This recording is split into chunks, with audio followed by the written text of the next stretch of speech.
تکلیف کو تو کملی والے نے بھی محسوس کیا۔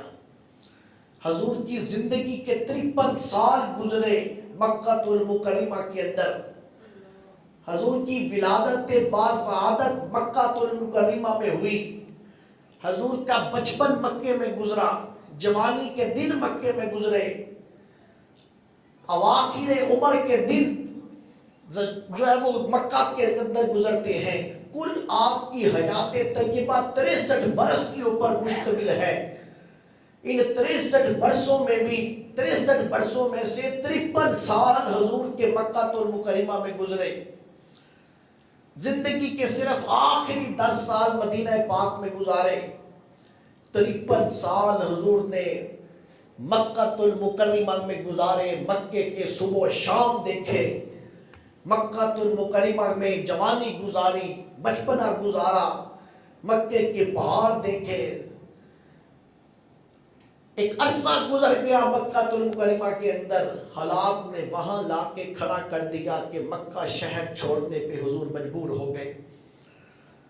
ایک عرصہ پہلے ورقہ بن نوفل نے کہا تھا کہ جو آپ بات سنا رہے ہیں غار حرا کے اندر، جو آپ پہ وحی آئی ہے، جو آپ گفتگو کر رہے ہیں، ایک وقت آئے گا کہ آپ کی قوم آپ کو یہاں سے نکال دے گی۔ حضور نے بڑی حیرت سے پوچھا تھا کہ یہ قوم مکے کے رہنے والے مجھے یہاں سے نکالیں گے؟ انہوں نے کہا تھا کہ ہاں، یہاں کے رہنے والے آپ کو یہاں سے نکالنے پہ مجبور ہو جائیں گے، آپ کو یہاں سے جانا پڑے گا۔ تو زندگی کے شب و روز گزرتے رہے، بالآخر وہ وقت آ گیا، حضور کی عمر مبارک کا 53 برس ہے۔ اللہ پاک نے حکم دے دیا، مکے کی زمین تنگ ہو گئی۔ اللہ نے فرمایا کہ وَأَرْضُ اللَّهِ وَاسِعَةٌ، اللہ کی زمین بڑی وسیع ہے، چھوڑ دیں مکے کو، آپ کہیں اور چلے جائیں۔ تو مدینہ پاک کی طرف اشارہ دے دیا گیا، حضور مکے کو چھوڑ کے چلے گئے۔ رات کا وقت تھا، حضور نکل پڑتے ہیں، اور آپ نے اللہ تعالیٰ نے آپ کو بصیرت دی تھی کہ آپ فوراً سے مدینہ نہیں چلے گئے، بلکہ آپ نے 3 دن مکے کے قریب 3 میل کے فاصلے پہ ایک غار ہے، آپ نے وہاں گزارے تاکہ مکے والوں کا پتہ چل جائے کہ یہ کیا کرنا چاہتے ہیں۔ 3 دن آپ نے غار ثور کے اندر گزارے، 3 دن اور 3 راتیں گزری۔ بالآخر جس وقت وہ پیچھا کرتے اور دیکھتے یہ سارے معاملات ہو گئے، جس وقت وہ چلے گئے، حضور غار ثور سے باہر تشریف لائے۔ آپ کے ساتھ آپ کے جانثار ساتھی حضرت سیدنا صدیق اکبر موجود تھے۔ آپ نے فرمایا ابو بکر چلو مدینے کے راہوں میں چلیں۔ حضرت سیدنا صدیق اکبر حضور غار سے باہر تشریف لاتے ہیں۔ اب آپ کا رخ مدینے کی طرف تھا۔ جس وقت آپ غار ثور کے باہر کھڑے تھے تو کریم آقا علیہ السلام نے پھر آخری نگاہ مکہ شہر کے اوپر ڈالی۔ سامعین محترم، زندگی کے 53 سال گزرے ہیں، آپ نے آخری نگاہ مکہ المکرمہ کے اوپر ڈالی اور کیا لفظ بولے۔ آپ نے فرمایا کہ مکہ تو مجھے بہت پیارا ہے، مکہ میں تجھ سے از حد محبت کرتا ہوں، میں تجھے کبھی بھی چھوڑ کے نہ جاتا اگر تیرے یہاں رہنے والے مجھے یہاں سے جانے پہ مجبور نہ کرتے۔ یہ فطرتی بات ہے، بندے کی فطرت کے اندر یہ بات رکھ دی کہ جس علاقے میں جس خطے میں رہتا ہے اس کو وہاں سے محبت ہو جاتی ہے۔ آپ نے برملا اظہار کیا کہ میں مکہ تجھ سے محبت کرتا ہوں، میں تجھ سے محبت کرتا ہوں، میں کبھی نہ یہاں سے جاتا اگر تیرے رہنے والے مجھے یہاں سے جانے پہ مجبور نہ کرتے۔ آپ مدینہ پاک آ گئے۔ کیفیت یہ ہے سامعین محترم، حضور کے ساتھ حضرت صدیق اکبر بھی آئے، حضرت بلال بھی آئے، دیگر صحابہ بھی آئے۔ کیفیت یہ ہے کہ مدینہ پاک میں آ گئے ہیں لیکن اس کے باوجود دھیان مکے کی طرف تھا۔ آپ کتب اٹھا کے دیکھیے سیرت کی کتابیں، حضرت سیدنا صدیق اکبر کو بخار ہو گیا مکے کی جدائی کے اندر، مکے کے خیالوں میں حضرت صدیق اکبر کو بخار ہوا، حضرت سیدنا بلال حبشی کو بخار ہو گیا۔ حضور خبر گیری کے لیے گئے تو حضرت صدیق اکبر سیدنا بلال سے کہا کہ کیا بات ہے؟ عرض کی کہ آقا یا رسول اللہ مکے کی فضائیں بڑی یاد آتی ہیں۔ حضور نے دعا کی، حضور نے فرمایا کہ میرے مولا جو تو نے ہمارے دلوں کے اندر مکے کی محبت رکھی ہے، مولا اس سے دگنی محبت ہمارے دلوں کے اندر مدینے کی عطا کرتے ہیں۔ مدینے کی عطا کر دے. یہ کیفیت تھی کہ مکے کی جدائی میں بخار کی کیفیت ہو گئی. صحابہ ان خیالوں میں رہتے تھے اب میں اگر اسی کے اوپر چل پڑوں تو ادھر سے بات آگے چلتی چلی جائے گی.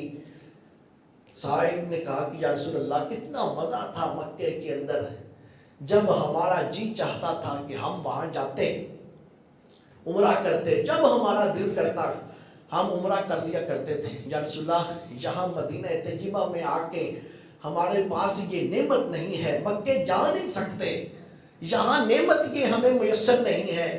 حضور تسلیاں دیتے، حضور دلاسے دیتے. حضور نے فرمایا کہ کوئی فکر کی بات نہیں، جاؤ اس مسجد قباء کے اندر جا کے 2 نفل پڑھ لیا کرو، اللہ تمہیں مقبول عمرے کا ثواب عطا کرے گا. آپ اندازہ لگا لیں ان باتوں سے کہ خیال مکے کی طرف رہتے تھے کہ زندگی کا ایک عرصہ گزرا تھا مکے کے اندر. انسان کی فطرت کے اندر یہ بات رکھ دی گئی کہ جہاں وہ رہتا ہے، جہاں پیدا ہوتا ہے، جہاں اس کی جوانی کے دن گزرتے ہیں، بڑھاپے کے دن گزرتے ہیں، فطرتاً اسے وہ گلی کوچے پیارے لگتے ہیں، اس کو فطرتاً محبت ہو جاتی ہے. سامعین محترم، ہم نے اس ملک کی فضاؤں کے اندر جنم لیا، ہم اس ملک کی فضاؤں کے اندر جی رہے ہیں، جوانی کے دن گزار رہے ہیں، بچپنا گزارا ہے، بزرگ اپنی زندگی کے یہ ایام گزار رہے ہیں. ہمارے طبیعتوں کے اندر، ہماری فطرتوں کے اندر یہ بات شامل ہے کہ ہمیں اس ملک سے محبت ہے، اس ملک کے ساتھ ہمیں محبت ہے. لیکن دوستو صرف آج یہ وجہ نہیں ہے، صرف اس وجہ سے نہیں کہ ہماری فطرت کے اندر یہ بات شامل ہے کہ ہمیں اس ملک سے محبت ہے، صرف یہ وجہ نہیں ہے، بلکہ ہمیں اس ملک سے کسی اور وجہ سے بھی پیار ہے. دنیا کے اندر رہتے ہوئے آپ انڈین سے پوچھیں گے اسے انڈیا سے پیار ہوگا، فطرت کی بات ہے. آپ سعودی عربین سے پوچھیں گے تو وہ کہے گا کہ ہمیں سعودیہ سے پیار ہے. وہ امریکہ کے رہنے والے امریکن سے پوچھیں گے وہ کہیں گے ہمیں امریکہ سے پیار ہے. کیوں؟ اس لیے کہ ان کی زندگی کے شب و روز وہاں گزرے ہیں، اس لیے وہ کہیں گے.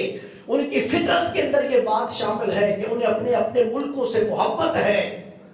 لیکن جس وقت ہم یہ کہتے ہیں، ہم پاکستانی جب یہ کہتے ہیں ہمیں اپنے ملک سے محبت ہے، تو صرف ہم اپنے جذبات کی رو میں نہیں کہتے کہ ہمیں اس ملک سے محبت ہے، ہمیں اس ملک کے در و دیوار سے محبت ہے کہ ہماری فطرت میں شامل ہے. نہیں، صرف یہی بات نہیں ہے، اور یہ وہ بات ہے جو کوئی اور ملک کا باشندہ نہیں کر سکتا. یہ بات اگر کوئی کر سکتا ہے تو صرف اور صرف ایک پاکستانی کر سکتا ہے. صرف پاکستان. دنیا جہان کے ملک میں رہنے والے باشندے کہیں گے کہ ہمیں اپنے ملک سے محبت ہے کیونکہ وہاں پیدا ہوئے ہیں، وہاں زندگی گزاری ہے. لیکن جب ہم لوگ یہ بات کرتے ہیں کہ ہمیں اپنے ملک سے محبت ہے تو صرف اس لیے نہیں کہتے کہ یہاں پیدا ہوئے ہیں، بلکہ اس کی اور بھی وجوہات ہیں، جن میں سے پہلی وجہ ہمیں یہ ملک اس وجہ سے بڑا پیارا لگتا ہے کہ یہ ملک ہمیں بارگاہ مصطفیٰ سے ملا ہے.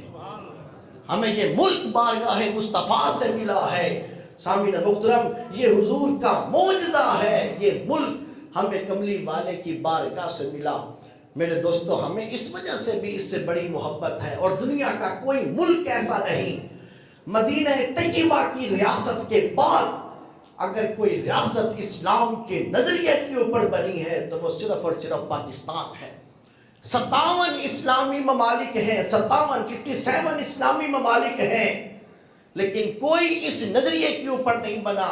اس نظریے کے اوپر اگر کوئی ملک بنا ہے تو صرف اور صرف ملک پاکستان بنا ہے، جس کی بنیاد یہ تھی کہ ہم اس ملک کو لے رہے ہیں. اس ملک کو لینے والوں نے، اس ملک کی تحریک کے اندر حصہ ڈالنے والوں نے ایک ہی مقصد شامل حال رکھا تھا، اور وہ کیا تھا کہ پاکستان کا مطلب کیا؟ لا الہ الا اللہ. ایک ہی نعرہ تھا، ورنہ اس ملک کے اندر، متحدہ ہند کے اندر وہ جیتے جاگتے تھے، ساری سانسیں لے رہے تھے، ساری دنیا کے معاملات کرتے ہوئے دکھائی دے رہے تھے. لیکن جس چیز کی کمی محسوس ہو رہی تھی وہ صرف اور صرف اتنی سی تھی کہ ہم ہند کے اندر رہتے ہوئے ہمیں وہ آزادیاں میسر نہیں تھی جو آزادی ہمیں اپنے اسلامی ملک کے لیے چاہیے تھی. اور آپ یہ دیکھیے مدینے کی ریاست کو سامنے رکھیں تو مدینے کی ریاست سامنے رکھ کے دیکھیں مدینے کی ریاست کیوں بنی تھی. لوگوں مدینے آپ نے مکے سے ہجرت مدینے کی طرف کیوں کی تھی؟ اس لیے کہ حضور نماز پڑھا کرتے تھے تو یہ کفار مکہ آ کے سیٹیاں بجایا کرتے تھے. حضور نماز پڑھا کرتے تھے وہ حضور کی پشت کے اوپر آ کے اونٹوں کی اوجڑیاں رکھ دیا کرتے تھے. صحابہ اکرام سجدے میں جاتے تھے وہ لوگ زخموں کو کی ضربیں لگا دیا کرتے تھے. وہ لوگ اسلام کا نام نہیں لے سکتے تھے. اندازہ لگائیں یہاں سے کہ جمعۃ المبارک کے احکامات مکے میں نازل ہو چکے تھے. جمعے کے احکام مکے میں نازل ہو چکے تھے لیکن مسلمان مکے میں جمعہ نہیں پڑھ سکے. ان کفار مکہ کے ظلم و ستم کی وجہ سے پہلا جمعہ حضور نے مدینہ طیبہ میں آ کے پڑھا کہ ایسی ریاست کی ضرورت تھی, ایسے ٹکڑے کی ضرورت تھی جہاں ہم جمعے کی ادائیگی کر سکیں, جہاں ہم نماز پڑھ سکیں تو ہمارے اوپر ظلم و ستم نہ ہو سکے, ہم جہاں آ کے اپنے حقوق کی تحفظ کر سکیں, ہم اللہ کے حقوق کی ادائیگی کر سکیں. ایسی ریاست کی ضرورت تھی.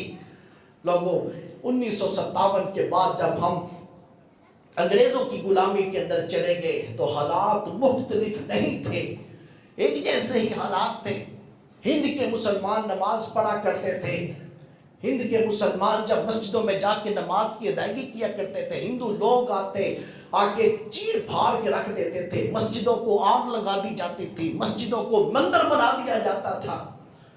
کوئی شے محفوظ نہیں تھی, اسلامی تشخص محفوظ نہیں تھا.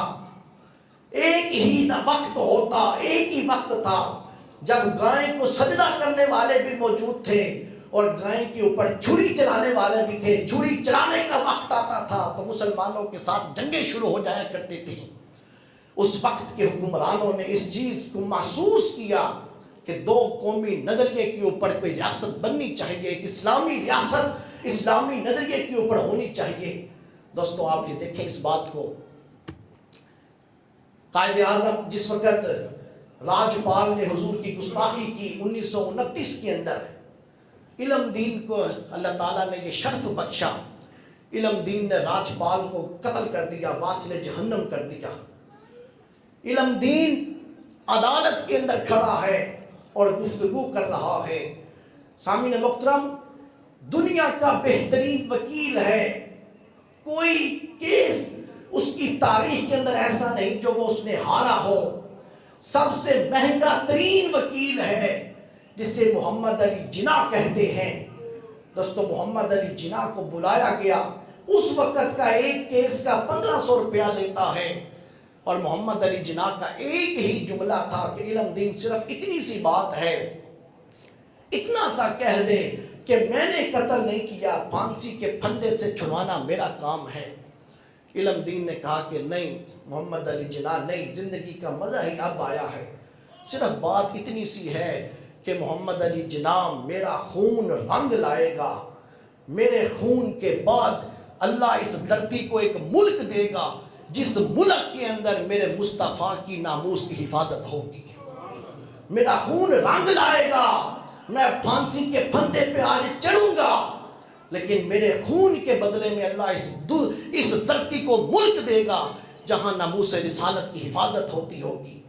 دوستو یہ غازی علم دین شہید کا کیس بھی ایک لکیر تھا, سیدھی اس بات کی طرف اشارہ تھا اب ہم ایسا ملک لے کے رہیں گے جس ملک کے اندر خدا اور اس کے رسول کا نام لینا آسان ہوگا, اللہ اور اس کے رسول کے نام کا بول بالا ہوگا. لوگوں پھر ایک ہی آواز بنی, ایک آواز بنی اور وہ کیا تھا کہ ہم لے کے رہیں گے پاکستان, بن کے رہے گا پاکستان. ایک آواز تھی, ایک لیڈر تھا جسے محمد علی جناح کہتے ہیں. لیڈر ایک تھا, نعرہ ایک تھا. کہ نعرہ کیا تھا کہ لے کے رہیں گے پاکستان, بن کے رہے گا پاکستان, اور مقصد بھی ایک ہی تھا. اور وہ کیا تھا کہ پاکستان کا مطلب کیا, لا الہ الا اللہ. دستور مملکت کیا ہوگا, محمد الرسول اللہ, کہ ہماری دستور مملکت کا دستور کوئی اور نہیں, خدا کے رسول کا نام ہوگا. ایک نعرہ تھا سامعین محترم. اب اس بات کے اندر نعرہ ایک ہو گیا، لیڈر ایک ہو گیا، مقصد ایک ہو گیا، قوم ایک جگہ پہ جمع ہو گئی. اللہ کی رحمت بھی برس پڑی، حضور کی نگاہ بھی ہو گئی. ہمیں اس ملک سے اسی لیے محبت ہے میرے دوستو، ہمیں اس ملک سے اسی لیے پیار ہے. میں اس جملے کو سنانا چاہتا ہوں کہ قائد اعظم محمد علی جناح اپنی زندگی کے آخری دن گزار رہے تھے. آپ جانتے ہیں کہ قائد اعظم کو ٹی بی کا مرض لاحق تھا. آپ اس دنیا سے ٹی بی کے مرض میں گئے. محمد علی جناح ٹی بی کا مرض تھا اور آخری سٹیج کے اوپر تھا، چند دنوں میں ڈیتھ ہو جانی تھی. بلکہ ڈاکٹر نے کہہ دیا تھا، ڈاکٹر الہی بخش ڈاکٹر تھا، اس وقت کا ٹی بی کا اسپیشلسٹ تھا، لاہور کا رہنے والا تھا، قائد اعظم کے ساتھ ہوتا تھا. قائد اعظم محمد علی جناح سے کہنے لگا کہ قائد اعظم 1 سال کے بعد آپ نے اس دنیا سے چلے جانا ہے. ٹی بی اس قدر آپ کے جسم میں سرایت کر چکی تھی کہ 1 سال کا دورانیہ ہے، پاکستان ابھی نہیں بنا تھا. تو محمد علی جناح نے کہا تھا کہ ڈاکٹر صاحب میرے اس راز کو اپنے پاس سنبھال کے رکھنا، اگر یہ راز آپ نے باہر بتا دیا تو پھر پاکستان کبھی نہیں بن سکے گا. 19ویں صدی کا یہ جو ہے وہ سیکرٹ تھا، یہ سب سے بڑا راز تھا 19ویں صدی کا، اور اس کو لکھا گیا ہے دنیا کی کتاب کے اندر کہ 19ویں صدی کا سب سے بڑا راز یہ تھا کہ جو ڈاکٹر نے قائد اعظم کا یہ راز سنبھال کے رکھا. آپ نے کہا تھا ڈاکٹر صاحب جن کو تم نے بتا دیا کہ میں 1 سال کے بعد مر جاؤں گا تو پیچھے کوئی بھی ایسا نہیں ہے جو مسلمانوں کو ملک لے کے دے سکے گا، اسی لیے میرے راز کو سنبھال کے رکھنا. میں کہتا ہوں قربان جاؤں اس ڈاکٹر کے اوپر، اس کی عظمت کو سلام ہے کہ اس نے راز سنبھال کے رکھا. جب قائد اعظم کی ڈیتھ ہوئی، انگریز آیا قائد اعظم کی قبر کے اوپر، اس نے اپنے جو ہے وہ الفاظ لکھے ڈائری کے اوپر. اس نے یہ لکھی بات کہ اگر ہمیں یہ پتہ چل جاتا کہ قائد اعظم نے 1 سال کے بعد مر جانا ہے تو ہم پاکستان کو 1 سال اور لیٹ کر لیتے، اس لیے کہ محمد علی جناح کے بعد مسلمانوں کے پاس کوئی بھی ایسا لیڈر نہ تھا جو ہمارے سے پاکستان لینے میں کامیاب ہوتا. یہ حضور یہ قائد اعظم محمد علی جناح کی شخصیت ہی تھی جو ہمارے سے پاکستان لینے میں کامیاب ہو گئی. تو یہ 19ویں صدی کا سب سے بڑا راز تھا.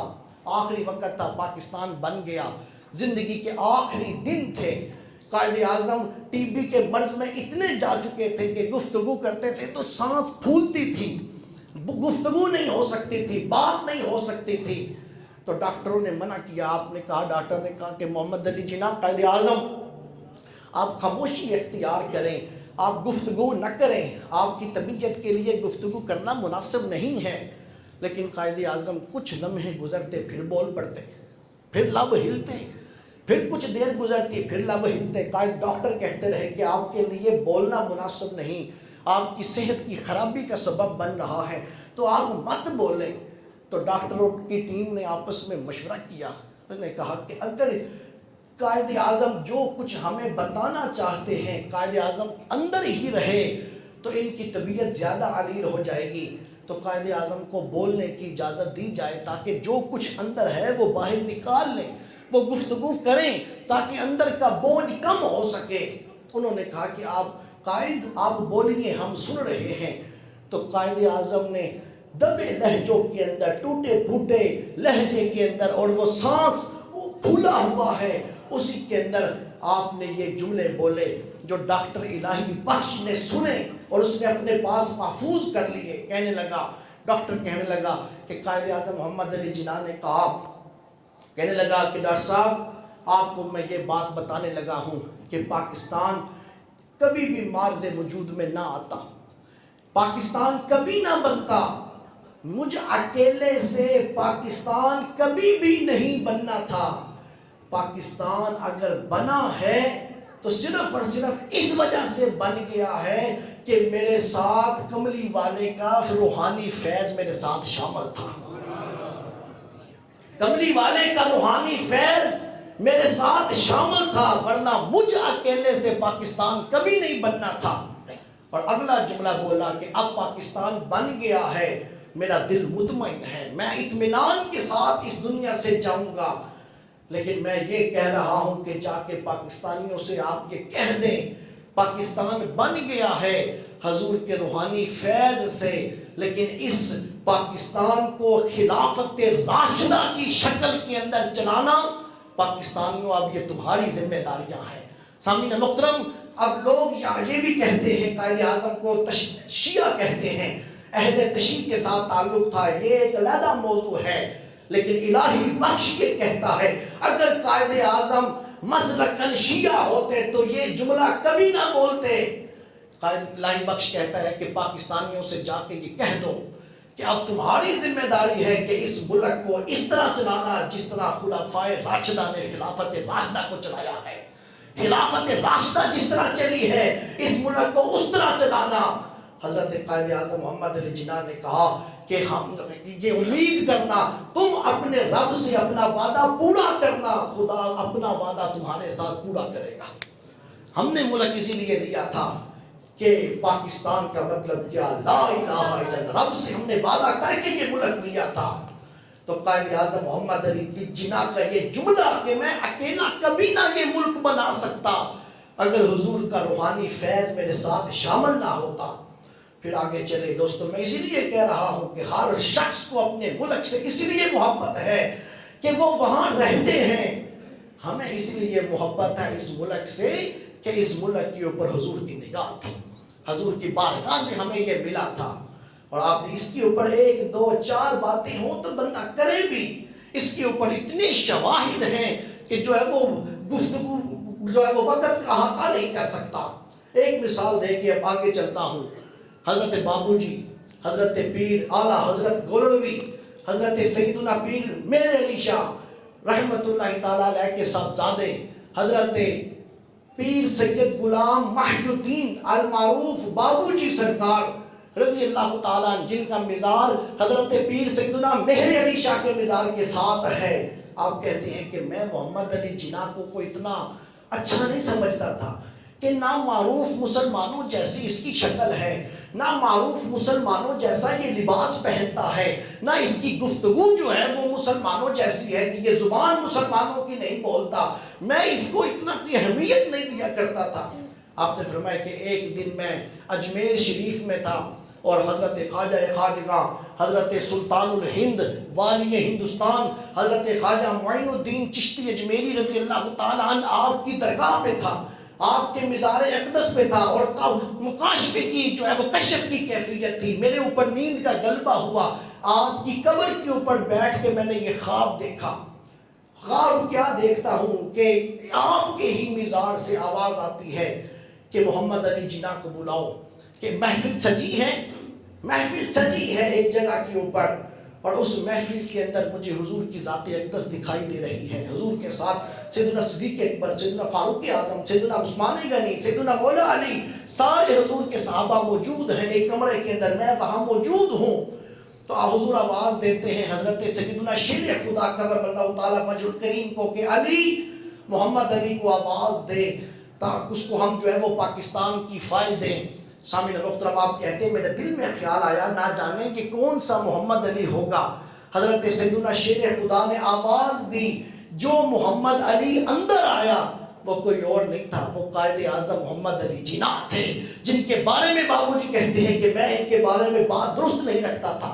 محمد علی جناح اندر آتے ہیں، حضور نے حضرت علی المرتضیٰ کو فائل دی، اس فائل دے کے آپ نے فرمایا کہ علی یہ فائل محمد علی جناح کو دے کہ جا کے پاکستان کا مقدمہ لڑ، اللہ نے پاکستان کی مسلمانوں کی آزادی تیرے ہاتھ کے اندر رکھی ہے، تو پاکستان کا مقدمہ لڑ، پاکستان دنیا کے نقشے کے اوپر ایک مسلمان ملک کی حیثیت سے ابھرے گا۔ فرمایا کہ وہ خواب تھا تو میرے دل کا دارہ بدل گیا، وہ خواب تھا، میری سوچ میری فکر میری جو ہے وہ بدل جاتی ہے۔ پھر محمد علی جناح کے ساتھ ہم کندھے کے ساتھ کندھا ملا کے کھڑے ہوئے، اور دوستو یہ حقیقت تھی اس بات کی، حقیقت اس بات کے ساتھ تعلق تھا کہ محمد علی جناح کے ساتھ حضرت قائد اعظم محمد علی جناح کے ساتھ کہیں حضرت غلام محی الدین بابو جی سرکار دکھائی دیتے ہمیں نظر آتے ہیں، ہمیں یہ کہیں جو ہے وہ حضرت حضور شیخ الاسلام المسلمین حضرت خواجہ محمد قمر الدین سیالوی دکھائی دے رہے ہیں، حضرت کہیں غازی اسلام دکھائی دے رہے ہیں، حضرت کہیں پیر حسنات مانکی شریف والے دکھائی دے رہے ہیں، کہیں سید جماعت علی شاہ دکھائی دے رہے ہیں، اور کہیں ہم دیکھتے ہیں تو ہمارے وزیر آباد کا فخر اور مان حضرت شیخ القرآن حضرت خواجہ عبدالغفور ہزاروی رحمت اللہ تعالیٰ علیہ دکھائی دیتے ہیں۔ دوستو کیا وجہ تھی ان اولیاء کاملین نے کیوں ساتھ دیا قائد اعظم محمد علی جناح کا؟ اس لیے کہ ان کی نگاہ بھی دیکھ رہی تھی کہ محمد علی جناح کسی اور کا انتخاب نہیں ہے، محمد علی جناح انتخاب ہے تو کملی والے کی ذات کا انتخاب ہے۔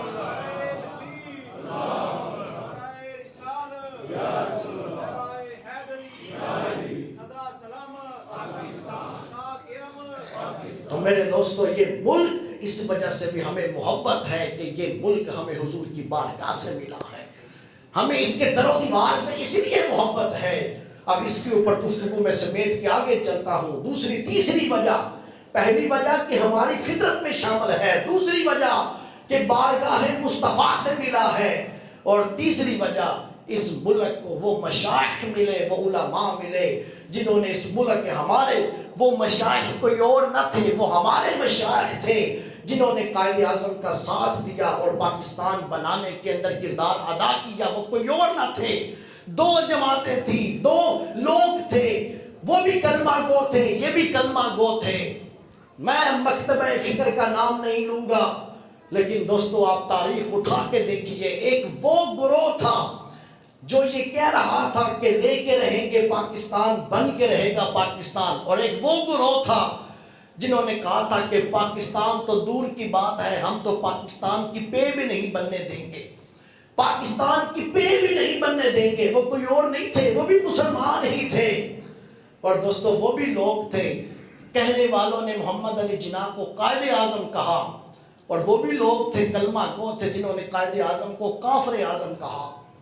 سامعین محترم، لیکن ہم اس ملک سے اس لیے محبت کرتے ہیں کہ ہمارا گروہ، ہمارا تعلق اس گروہ کے ساتھ تھا جنہوں نے یہ نہیں کہا ہم پاکستان کی پے بھی نہیں بننے دیں گے، جنہوں نے یہ کہا تھا کہ بن کے رہے گا، لے کے رہیں گے پاکستان، بن کے رہے گا پاکستان۔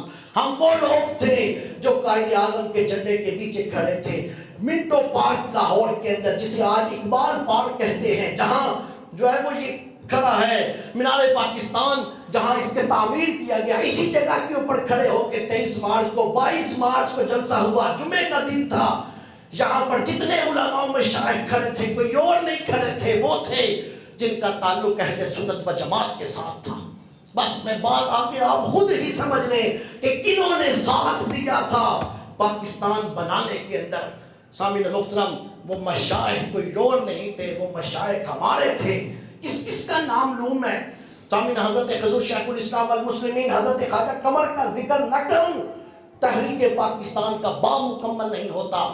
آپ نے مسلم لیگ کا جلسہ کیا، رکھا، خضر حیات ٹوانا تھا، پنجاب کا گورنر تھا، اس نے کہا کہ یہ جلسہ نہیں ہونے دوں گا۔ دو چیزیں انگریز نے بھیجی، اس نے کہا دو باتوں میں سے ایک بات، یا تو یہ بات ہے، چیک دیا اور خالی چیک دیا کہ جو آپ کا جی چاہتا ہے اس کے اوپر اماؤنٹ لکھ لیں، لیکن اس کے بدلے کے اندر ہم آپ سے مطالبہ کرتے ہیں کہ پاکستان جو بنانے کا مطالبہ ہے اس سے آپ دستبردار ہو جائیں، اس سے آپ پیچھے ہٹ جائیں۔ تو سردیوں کا دن تھا، انگریز کا قاصد جس وقت وہ چیک لے کر پہنچا تو آپ انگیٹھی کے آگے بیٹھے تھے، آپ نے چیک اٹھایا تو آپ نے فرمایا، بلکہ آپ نے کہا کہ دوسری بات بھی کر۔ اس نے کہا دوسری بات یہ ہے کہ اگر آپ اس طرح نہیں مانتے تو دوسری بات یہ ہے کہ انگریز آپ کو پھانسی لگا دے گا، انگریز آپ کو جان سے مار دے گا۔ آپ نے فرمایا کوئی اور بات؟ انہوں نے کہا یہی بات۔ انہوں نے کہا جہاں تک تعلق ہے تیرے اس چیک کی، تو میرے نزدیک اس چیک کی صرف اتنی سی اہمیت ہے کہ چیک اٹھایا اور سامنے انگیٹھی جل رہی تھی، اٹھا کے اس انگیٹھی کے اندر ڈال دیا۔ فرمایا میرے نزدیک تیرے چیک کی صرف اتنی سی اہمیت ہے، تخت سکندری پہ وہ تھوکتے نہیں، بستر لگا ہو جن کا مدینے کی گلی میں۔ تیرے چیک کی اہمیت اتنی سی ہے۔ دوسری بات، جان سے مار دے گا۔ آپ نے کہا میں اللہ کے 99 نام روز پڑھتا ہوں. هو اللہ الذی لا الہ الا هو الرحمن سے شروع کر کے سبور تک اللہ کے 99 نام میں روز پڑھتا ہوں.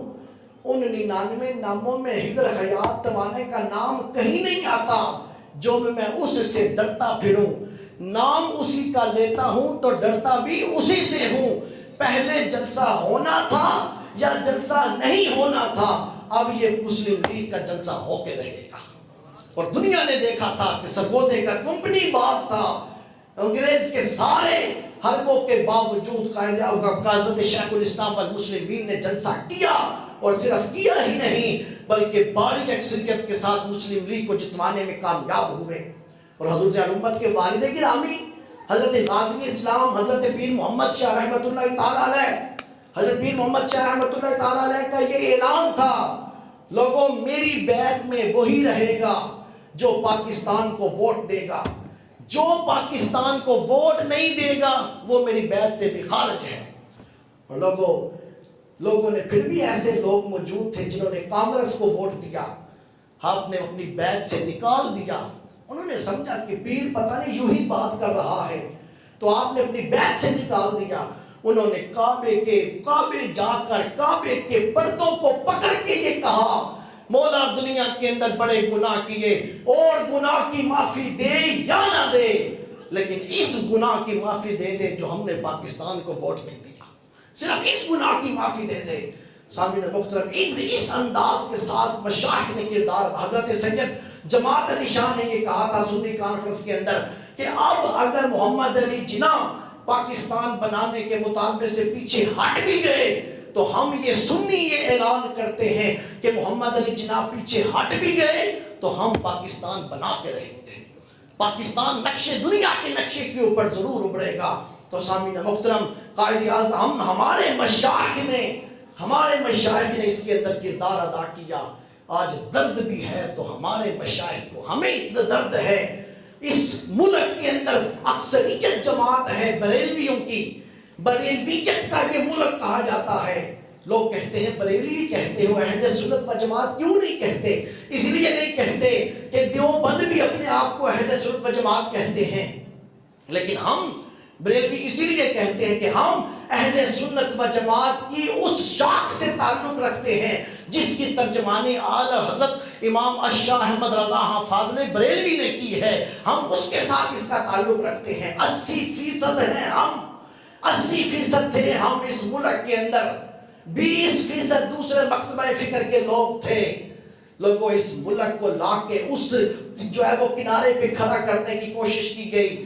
کہیں دنیا کے اندر حضور کی ناموس کے اوپر حملہ ہوتا ہے، آواز پاکستان سے اٹھتی ہے، مرزائیوں کو جو ہے وہ تکلیف ہوتی ہے، ہم پاکستانیوں سے تکلیف ہوتی ہے. کیوں ہوتی ہے؟ اس لیے کہ ہم بریلوی اس کے اندر اکثریت کے اندر ہیں. یہ لوگ سمجھ گئے کہ اگر یہ بریلوی قائم رہے تو پاکستان قائم رہے گا، اور اگر پاکستان قائم رہا تو پھر وہ وقت آئے گا کہ دنیا کو لیڈ کرنے والا ہمیں جو ملک دکھائی دے گا وہ ملک پاکستان دکھائی دے گا.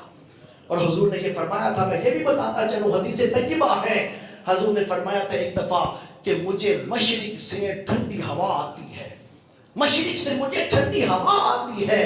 اور علامہ نے کہا تھا کہ میر عرب کو آئی ٹھنڈی ہوا جہاں سے، میرا وطن وہی ہے، میرا وطن وہی ہے.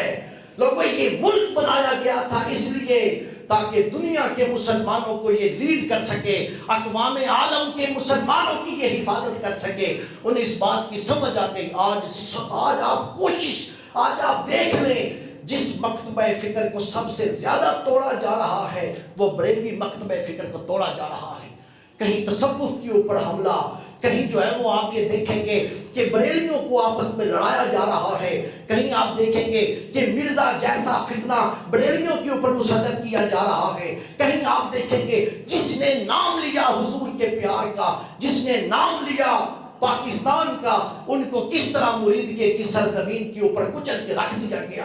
میرے دوستو، کوئی نام لے آج پاکستان کا، کوئی نام لے آج اسلام کا، اس کو ختم کر دیا جاتا ہے. آپ تاریخ اٹھا کے دیکھیے، قائد اعظم نے نام لیا تھا پاکستان کا، نام لیا تھا قائد اعظم نے اسلام کا.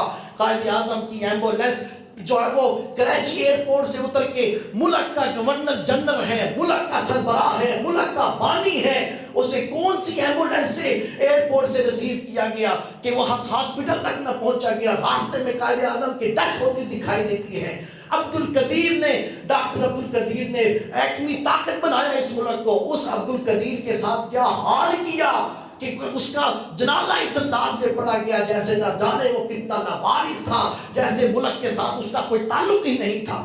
آپ تاریخ اٹھا کے دیکھیں، جس نے پاکستان کا نام لیا، جس نے اسلام کا نام لیا، اس کو ختم کر دیا گیا، اس کا آواز کو دبا دیا گیا۔ لوگوں، بریلویت کا یہ ملک ہے اور دنیا کو خبر ہے اس بات کی کہ یہ ملک بچے گا تو صرف بریلیوں کی وجہ سے بچے گا، اور یہ ملک اگر بچ گیا تو پوری دنیا کے مسلمانوں کو یہ لیڈ کرے گا۔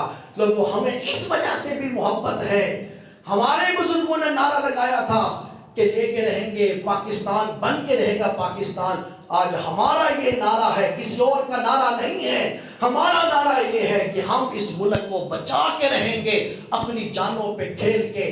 کسی اور کی مسجد کے اوپر آپ کو پاکستان کا یا حضور کے نالین کا جھنڈا دکھائی نہیں دے گا، نظر آئے گا تو صرف سنیوں کی مسجد کے چھت کے اوپر دکھائی دے گا۔ یہ جھنڈیاں بچوں نے سجا رکھی ہیں، یہ سبز لائٹیں لگا رکھی ہیں، کہیں دکھائی نہیں دے گا۔ دکھائی دے گا تو سنیوں کی مسجد کے اندر دکھائی دے گا، اس لیے کہ یہ ملک ہم لوگوں نے بنایا ہے۔ حضرت 27ویں رمضان المبارک کی رات تھی جب پاکستان بنا تھا، تراویحاں پڑھ کے مسلمان فارغ ہوئے تھے، ریڈیو پاکستان کے اوپر اعلان ہوا کہ پاکستان بن گیا، تمہیں پاکستان مبارک ہو۔ اس وقت مسجد امیر الصالحین کی چھت کے اوپر پاکستان کا جھنڈا لہرایا کس نے؟ حضرت غازی اسلام نے جھنڈا لہرایا۔ مسلمان سنیوں کی مسجدوں کی چھتوں کے اوپر پاکستان کا جھنڈا لہرایا گیا۔ لوگوں، یہ ملک ہم نے بنایا ہے، ہمارے بڑوں نے بنایا ہے۔ اس ملک کو بچائیں گے بھی تو ہم ہی اس ملک کو بچائیں گے۔ ہم اپنی جانوں پہ کھیل جائیں، ہم لوگ جیسے جو ہے وہ ہو سکا اس ملک کو بچانے کے لیے ہم لوگ جو ہے وہ ہمیشہ پیش رہیں گے۔ اس لیے بھی ہمیں اپنے ملک سے پیار ہے۔ اور پھر ایک اور وجہ بھی یہ ہے، ہمیں اس ملک سے اس لیے بھی پیار ہے۔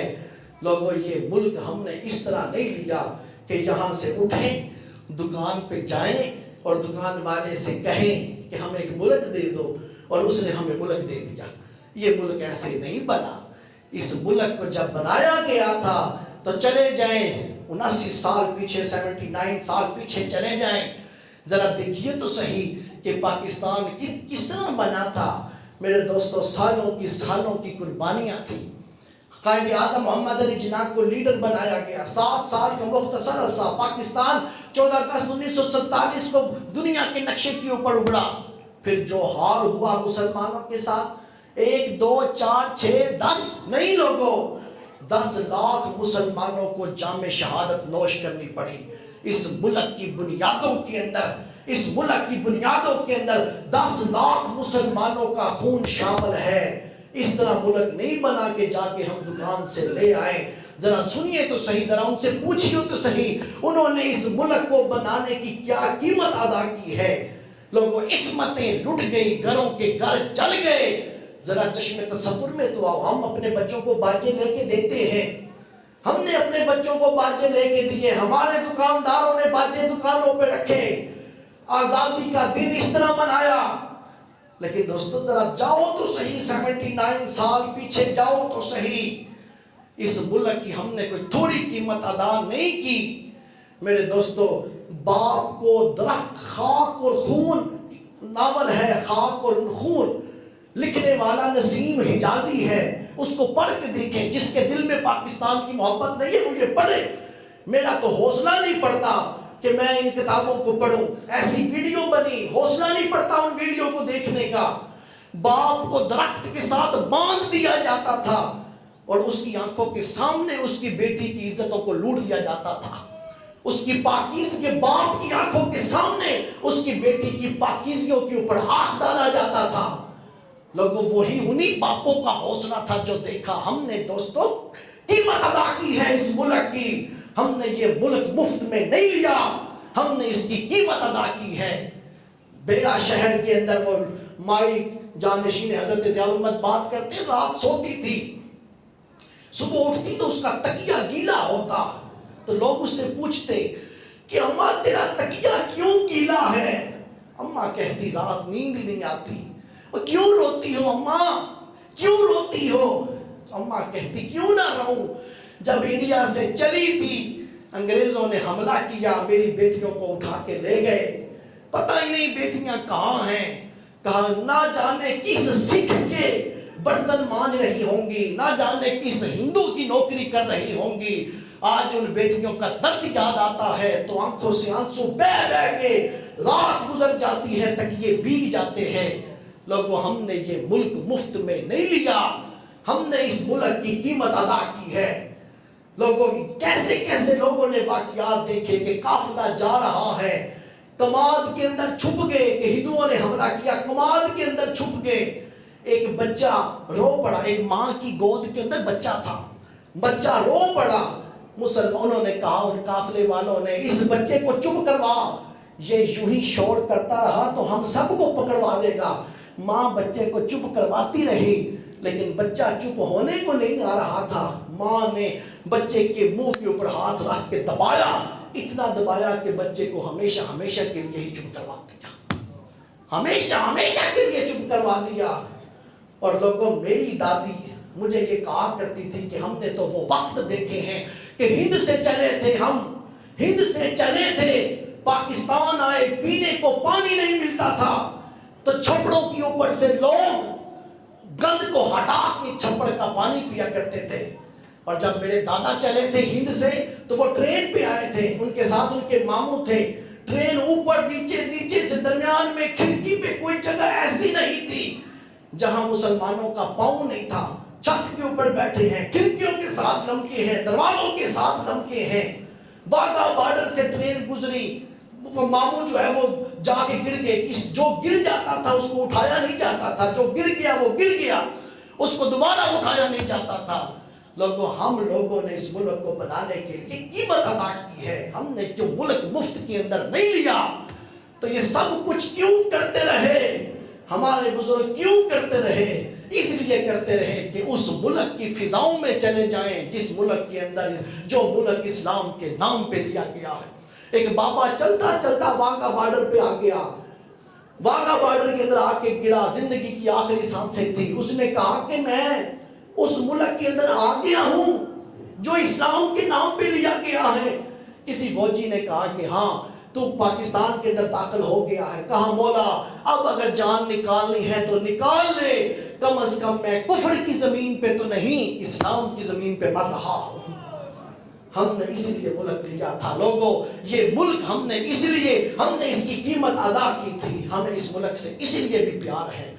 اور پھر آخری بات کریں اور گفتگو کو ختم کریں، ہمیں اس ملک سے اس لیے بھی پیار ہے کہ یہ ملک آنے والے وقتوں میں امید کرتے ہیں جو غلطیاں کوتاہیاں ہوئیں، جو ہوا ہم سے ہوا، ہم آج بھی اس ملک کو اس نظر سے دیکھتے ہیں جس نظر سے قائد نے دیکھا تھا کہ پاکستانیوں سے کہنا کہ خلافت راشدہ کی طرز کے اوپر چلائیں اور وہ وقت آئے کہ پاکستان پوری دنیا کے مسلمانوں کو لیڈ کرے. ہم آج بھی اس امید کے ساتھ ہیں، اس لیے ہمیں اس ملک کے در و دیوار سے پیار ہے.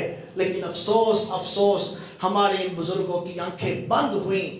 سامعین محترم کو کسی نے کہا تھا کیا اس لیے تقدیر نے چنوائے تھے دن کے، بن جائے نشے من تو کوئی آگ لگا دے. کہ چڑیا ایک ایک تنکا لیتی ہے تو پھر کہیں جا کے گھونسلہ بنتا ہے.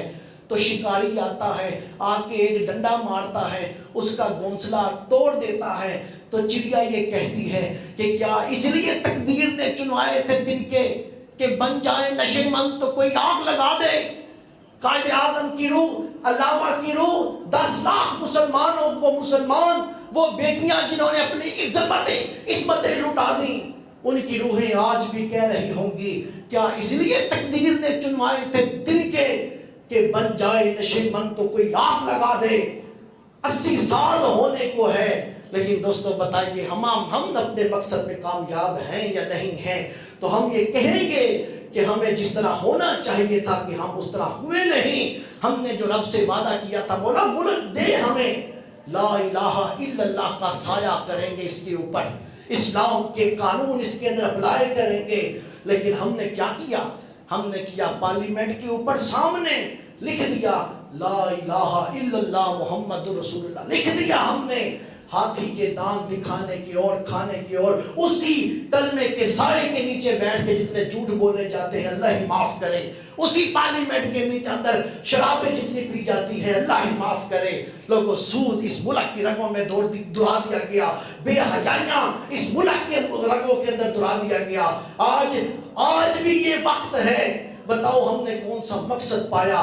آج بھی یہ وقت ہے کہ ہم جمعہ پڑھ رہے ہیں، ہمارا چوکیدار بندوق لے کے باہر آج بھی مسجد کے باہر کھڑا ہے، تو سامعین محترم پھر ہماری مسجدوں کو آج بھی تالا لگتا ہے، آج بھی عشاء کے وقت جاتے ہیں تالا لگا کے جاتے ہیں۔ کیا ملک اس لیے لیا تھا ہم نے؟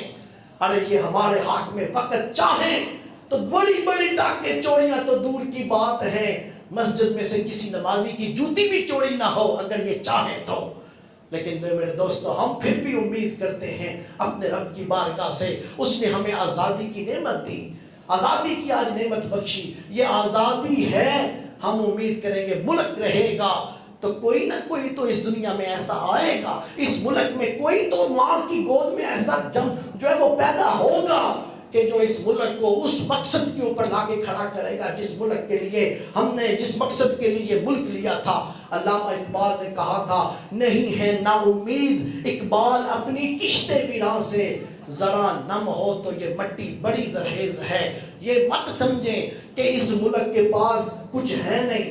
کسی نے کہا تھا کہ کسی ملک کو دیکھنا ہو کہ وہ کتنا امیر ہے تو دیکھو دریا ہے تو لوگ ہمارے پاس ہیں، سمندر ہے ہمارے پاس سمندر ہے، ہم کسی ملک کو دیکھنا اس کے پاس پہاڑ ہیں، دنیا کی 8 بڑی چوٹیاں ہیں، ان میں سے 8 بڑی چوٹیوں میں سے 6 چوٹیاں ہمارے پاس ہیں، دنیا کی نمک کی کان ہمارے پاس، کوئلے کے پہاڑ ہمارے پاس، سونے کے کان ہمارے پاس، کس شے کی کمی ہے ہمارے پاس؟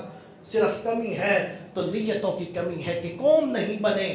جس دن قوم بن گئے سامعین محترم، دنیا پاکستان کو سونے کی چڑیا کہتی ہے کہ یہ سونے کی چڑیا ہے۔ ہمارے حکمران جس دن چاہیں ملک جو ہے وہ آج زیادہ دن نہ لگے ترقی پذیر میں سے ترقی یافتہ ہو جائے، یہ نہیں کہ ہو نہیں سکتا، کرتے نہیں۔ آپ اندازہ لگائیں اس بات سے، نہ کرنا ہو ان لوگوں نے، نہ کرنا ہو، نہ کوئی چیز بنانی ہو تو ایک ٹچ بٹن نہیں بناتے۔ ہمارے ملک میں ٹچ بٹن بنانے کی فیکٹری نہیں، ٹچ بٹن بھی ہم چائنا سے جو ہے وہ لیتے ہیں۔ ہم نے نام بنانا ہو تو ایک ٹچ بٹن نہیں بناتے، اور بنانے پہ آ جائیں تو ہم ایٹم بم بنا دیتے ہیں۔ نہ ہم نے جو ہے وہ لڑائیاں جھگڑی کرنے ہو تو علیحدہ بات ہے، اور صلح کروانے پہ آئے تو دنیا کی سپر پاوروں کو اسلام آباد میں بلا کے ہم صلح کروا رہے ہوتے ہیں۔ ہم نے نہ کشمیر کا مسئلہ نہ حل کرنا ہو تو کشمیر 80 سال سے غلامی کی زندگی جی رہا ہے، ہم نہیں کوشش کرتے، ہم کرتے نہیں۔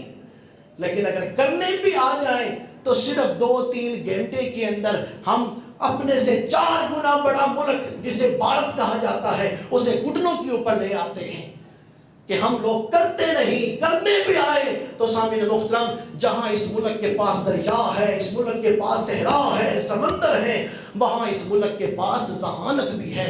اس ملک جیسا کوئی ذہین باشندہ آپ کو دنیا کے اندر نہیں ملے گا۔ لیکن افسوس سے کہنا پڑتا ہے جہاں ان چیزوں کو بروئے کار نہیں لایا جاتا وہاں ہماری ذہانت کو بھی بروئے کار نہیں لایا جاتا۔ لیکن ہم پھر بھی یہ کہتے ہیں کہ قافلہ جو عزم و یقین سے نکلے گا، پھر جدھر سے چاہو گے رستہ وہیں سے نکلے گا۔ اے وطن کی مٹی مجھے ایڑیاں رگڑنے دے، مجھے یقین ہے چشمہ یہیں سے نکلے گا۔ اور خدا عز و جل کی بارگاہ میں یہ دعا ہے سامعین محترم، یہ دعا ہے اس کی بارگاہ کے اندر کہ کبھی تو وقت آئے گا، کبھی تو یہ ہوگا کہ یہ ملک اقوام عالم کو لیڈ کرے گا۔ اس نے صوفی برکت علی لدھیانوی نے یہ بات کہی تھی، انہوں نے کہا تھا کہ وقت آئے گا اقوام عالم کے فیصلے پاکستان میں ہوں گے۔ سامعین محترم، امام بری رضی اللہ تعالیٰ اسلام آباد میں یہ کہا تھا کہ میرے ملک، میرے پہلو کے اندر پاکستان بنے گا، اس کا ایک شہر ہوگا جس کا نام اسلام کے اوپر رکھا جائے گا۔ واصف علی واصف نے یہ کہا تھا، لوگوں سنو، پاکستان صرف ملک نہیں ہے، پاکستان ایک نور ہے، اور نور کو کبھی بھی زوال نہیں آیا. پاکستان نور ہے, نور کو زوال نہیں ہے. خدا کرے میری عرض پاک پہ اترے وہ فصل گل جسے اندیشہ زوال نہ ہو. یہاں جو پھول کھلے کھلا رہے برسوں, یہاں خزاں کو گزرنے کی مجال نہ ہو. کل ہمارا نعرہ تھا لے کے رہیں گے پاکستان, بن کے رہے گا پاکستان. آج ہمارا نعرہ ہے صدا سلامت, صدا سلامت, صدا سلامت. یہی دو سبق ہیں لوگوں, ہمیں ہمارے بزرگوں سے یہی دو سبق ملے ہیں کہ دو چیزوں سے وفا کرنا, اسلام سے وفا کرنا, پاکستان سے وفا کرنا. اسلام کا ساتھی ہمارا ساتھی, اسلام کا غدار ہمارا غدار. پاکستان سے وفا کرنا, پاکستان کے وفادار ہمارا وفادار, پاکستان کا غدار ہمارا غدار. ہمیں یہی دو سبق ملے ہیں. یہ نعرہ ہماری رگوں کے اندر بسا دیا گیا. کون کون سے نعرے سامعین محترم, ہمیں ان نعروں کو رٹا دیا گیا. کون سا کہ غلامی رسول میں موت بھی قبول ہے, غلامی رسول میں موت بھی قبول ہے. صرف ہم یہ کہتے ہیں موت قبول ہی نہیں بلکہ غلامی رسول میں موت بھی حیات ہے, کہ جو حضور کی غلامی میں مر جاتا ہے ہمیشہ کے لیے امر ہو جاتا ہے, ہمیشہ کے لیے زندہ ہو جاتا ہے. اور دوسرا نعرہ سکھا دیا گیا کہ صدا سلامت پاکستان تا قیامت پاکستان. اللہ ہمیں اس ملک کی محبت عطا فرمائے.